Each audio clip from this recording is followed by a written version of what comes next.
ठोस असं काही सापडतच नाहीये. आत्या, मला सांगा, मनोरमा आजीचा मृत्यू नेमका कुठे झाला?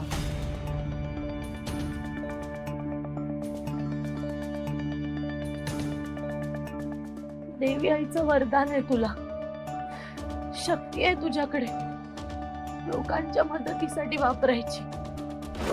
यापुढे मी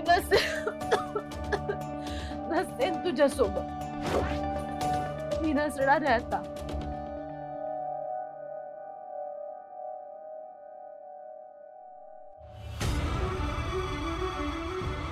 आई काय झालं? आई उठ ना. आई आई आई बोल. आई उठ. आई उठ ना. आई. आत्या, आत्या सॉरी.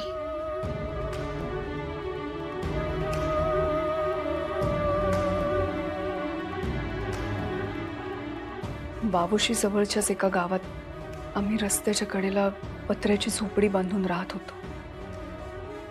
तिथेच आईचा मृत्यू झाला.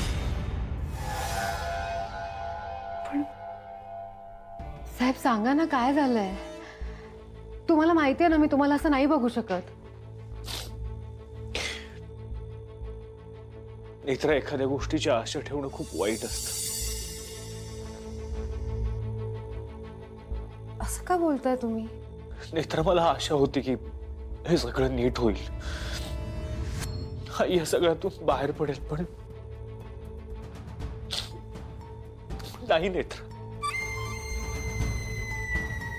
आपण कितीही प्रयत्न केले तरी आपण नाही बदलू शकत काही. काय झालंय? नेत्रा, गायसाय रक्तबंधूचा अर्थ कळलाय.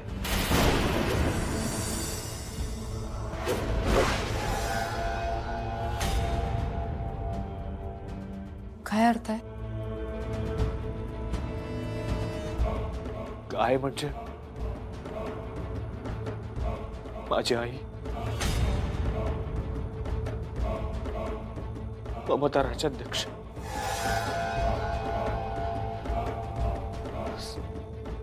साय म्हणजे फाल्गुनीचं बाळ.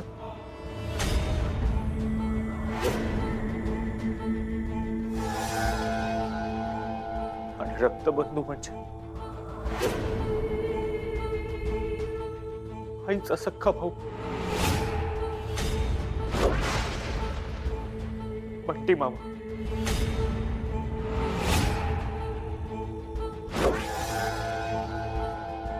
तुम्हाला कसं कळलं?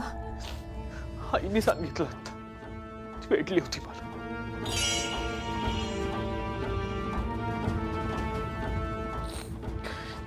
तर तू म्हणायचीस ना मला, बंटी मामा बरोबर काहीतरी झालं. नेत्र, बंटी मामा नाही आता या जगात.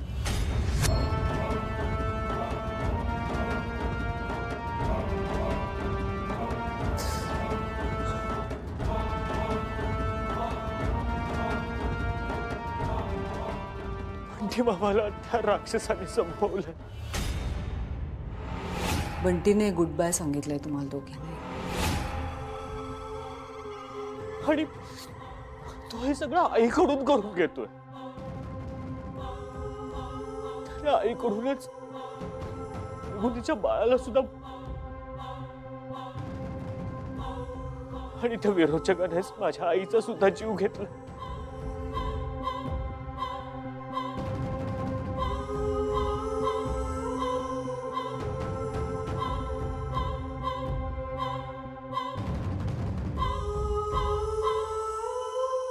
आणि जोपर्यंत तुमच्या डोळ्यावरची पट्टी निघत नाही ना, तोपर्यंत मी हे बोलतच राहणार आहे. गाय साय रक्तबंधू तिघांचा जीव घेतलाय, तिघांचा खून केलाय, तरी पण तुम्ही म्हणताय की रुपाली बाई साहेबांनी काहीच केलं नाहीये, सगळं विरोचकाने केलंय. नेत्र विरोचक आहे हे सत्य. हो, ते सत्य आहे, पण त्याही पेक्षा मोठं सत्य आहे रुपाली म्हात्रे, जिला तुम्ही आई म्हणता आणि एवढं सगळं होऊन सुद्धा तिच्यावर विश्वास ठेवता.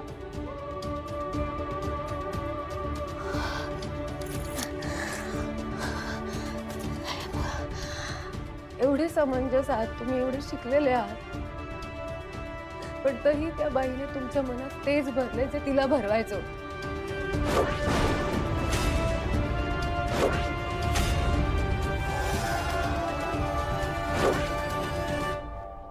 तुम्हाला ते कळत नाहीये कारण ती तुमच्या समोर थोडंसं रडली, थोडं काही बोलली की तुम्ही लगेच विश्वास ठेवता तिच्यावर. पण ह्या सगळ्यात बाबांचं काय होत असेल याचा कधी विचार केलाय तुम्ही? फक्त तुमच्यासाठी एका गुणी बाई बरोबर संसार करतायत ते, फक्त तुमचा विचार करू. आणि तुम्ही कोणाचा विचार करताय?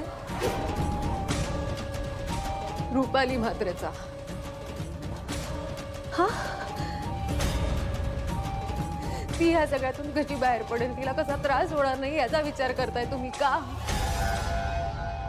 कारण तुम्हाला असं वाटतं की ती कधी चुकूच शकत नाही,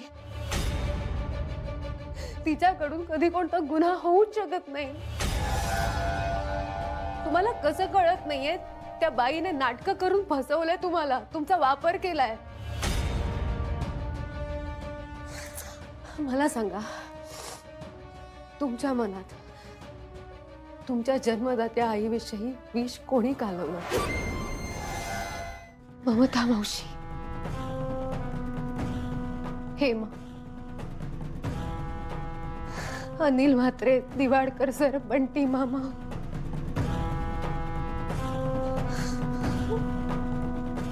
आता आणखी कोणाचा बळी केल्यावर तुमचे डोळे उघडतील?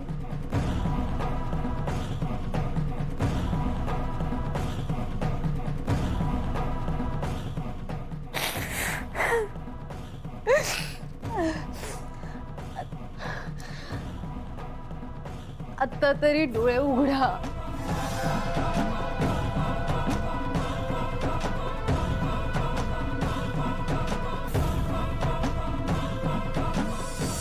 तुम्ही म्हणालात ना, आशा ठेवणं वाईट असतं. नाही, तुमच्यासारखा समोरच्यावर डोळे बंद करून विश्वास ठेवणं सगळ्यात जास्त वाईट असतं.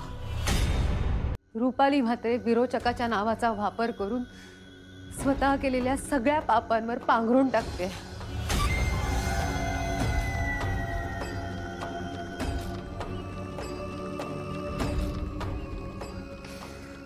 आधीच खूप उशीर झालाय. आत्ता तरी डोळे उघडा.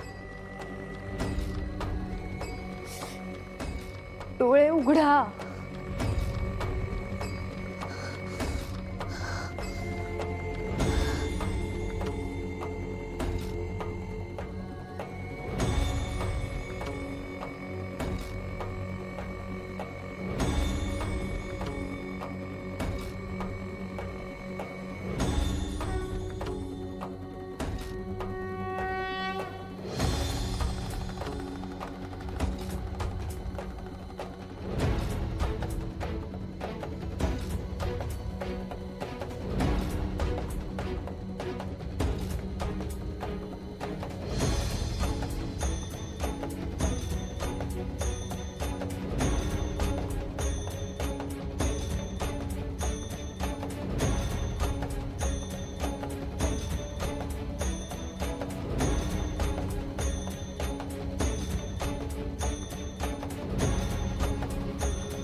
पहा 7व्या मुलीची 7वी मुलगीचे सर्व एपिसोड्स एकदम फ्री फक्त झी5 वर.